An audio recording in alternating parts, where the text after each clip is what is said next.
we are creating the designs, generate a new shape. So let's have a structure. I'll choose a different pattern strength and angle as well. So let's make another one. There is a R shape here. I will try to add up into the selected part. I will change the color here.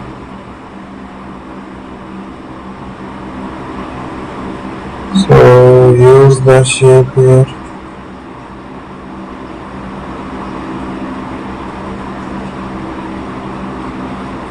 So let's have a design.